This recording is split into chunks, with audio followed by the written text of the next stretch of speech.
Hello guys, അപ്പോൾ ഞാനിന്ന് വന്നിട്ടുള്ളത് പന വരക്കിയതുമായിട്ടാണ്. അപ്പോൾ ഞങ്ങൾ ഉമ്മാൻ്റെ വീട്ടിലേക്ക് പോയപ്പോൾ പനൻ്റെ പൊടി കൊടുന്നീനും.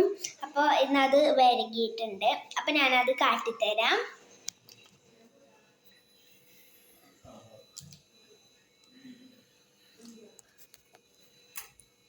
അപ്പോൾ ഇതാട്ടോ പന വരക്കിയത്. അപ്പോൾ ഇതുകൊണ്ടാണ് ഈ ഹലുവ അങ്ങനത്തെ സംഭവങ്ങളൊക്കെ ഉണ്ടാക്കുന്നത്. ഹലുവ ഒക്കെ ഇതും കൊണ്ടാട്ടോ ഉണ്ടാക്കുന്നത്. അപ്പോൾ ഇത് നമുക്കൊന്ന് ടേസ്റ്റ് ചെയ്ത് നോക്കാം. ഇത് ചെറുതായി ചൂടൊക്കെ ഉണ്ട്. ഞാനൊരു സ്പൂണിൽ എടുക്കുകയാണ്.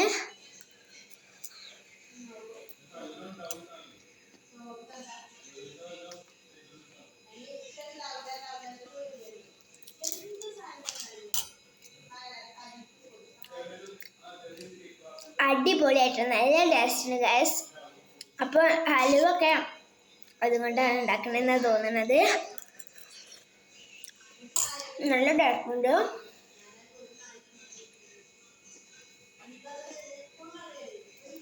നല്ല ഇഷ്ടമായത്.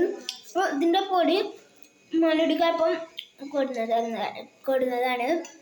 അപ്പോൾ ചെറുതായി കുറച്ച് കുഴങ്ങിനും ഒരിത്തിരി ഉണങ്ങാണ്ടായിരുന്നു. അപ്പോൾ അത് ഫാനിൻ്റെ കാറ്റ് തെളിച്ചാൻ വേണ്ടിയിട്ട് വെച്ചിട്ടുണ്ടായും. അപ്പോൾ ഞാൻ ആ പൊടി കാട്ടിത്തരാം. ഒരു പരന്ന പാത്രത്തിലാണ് വെച്ചിട്ടുള്ളത്. അപ്പോൾ നമുക്ക് ആ പൊടി കാണാൻ പോവാം. അപ്പം ഞാൻ കാട്ടിത്തരാം. പന വരകിയത് ഇതാട്ടോ പന വരകിയത്.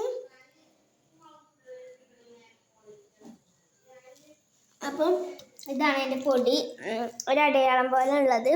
അത് എന്താ പറയുക, അത് എടുത്തതാണ്, വരകാൻ വേണ്ടിയിട്ട് എടുത്തതാണ്. അപ്പോൾ ഇത് എനിക്ക് നല്ല ഇഷ്ടമായി. അപ്പോൾ നിങ്ങളൊക്കെ ഒന്ന് ഉണ്ടാക്കി ട്രൈ ചെയ്ത് നോക്കും. ഇത് കുടപ്പനയുടെ പൊടിയാണുള്ളത്. അപ്പോൾ സാധാ പനയുടെ പൊടിയുണ്ട്, നല്ല ടേസ്റ്റ് ഉണ്ട്.